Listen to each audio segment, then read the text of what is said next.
Welcome. DA মামলা সংক্রান্ত যে নির্দেশ দেওয়া হয়েছিল তার বিস্তারিত বিষয়টা সামনে এসেছে এবং সেই অর্ডারের যে গুরুত্বপূর্ণ বিষয়গুলো উল্লেখ করা হয়েছে সেটা আপনাদের সামনে এক এক করে তুলে ধরবো। পুরো ভিডিওটা দেখুন।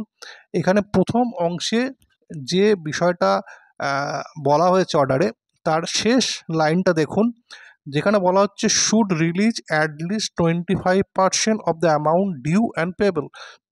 এখানে অন্তত 25% যে বকেয়া রয়েছে তার অন্তত 25% দিয়ে দেওয়ার কথা বলা হচ্ছে। তার আগের লাইনে বলা হয়েছে we are of the considered view that the petitioner state should release at least 25%। এখানে অন্তত 25% বকেয়া দিয়ে দেওয়ার কথা বলা হচ্ছে। এবং এখানে দেখুন এই যে অংশটা রয়েছে সেখানে প্রথম স্ট্যান্ডার শেষ লাইনটিতে যেটা উল্লেখ করা হচ্ছে সেখানে বলা হচ্ছে within a period of 6 week from today.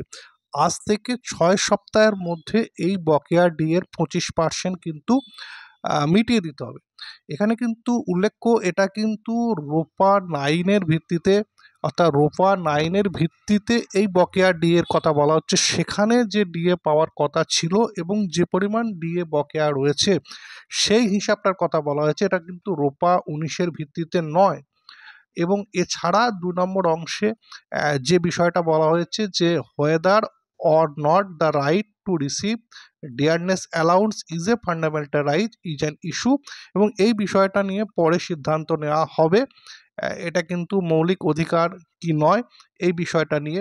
এর পরের যে অংশে সেখানে বলা হচ্ছে, এর পরের অংশে যেটা বলা হচ্ছে সেখানে যে বিষয়টা মূল বিষয় যেটা বলা হচ্ছে, the parties are permitted to place on record their written submission on all the issue within 4 weeks। এবং এছাড়া আরও যে বিষয়গুলো রয়েছে সেটা নিয়ে কিন্তু সমস্ত পক্ষকে 4 সপ্তাহের মধ্যে তাদের রিপোর্ট জমা দেওয়ার কথা বলা হচ্ছে।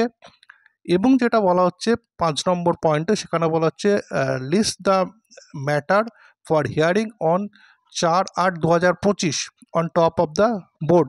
এখানে কিন্তু পরবর্তী হিয়ারিংয়ের কথা বলা হচ্ছে, যেটা হচ্ছে 4/8/2025, 4 আগস্ট 2025 এই মামলার পরবর্তী হিয়ারিং হবে।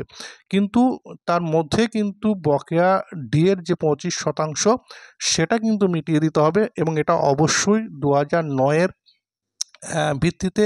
এবং এখানে কিন্তু অর্ডারে বলা হয়েছে অল দ্য এমপ্লয়ি, অর্থাৎ সমস্ত গভর্নমেন্ট এমপ্লয়িদের কথাই বলা হয়েছে।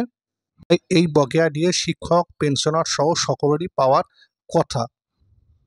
এখন দেখা যাক এই অর্ডারের পর রাজ্য সরকার তাদের কি মতামত জানায় এবং কি সিদ্ধান্ত নেয় এবং এই সংক্রান্ত কি অর্ডার দেয় ক্যালকুলেশনের বিষয়ে।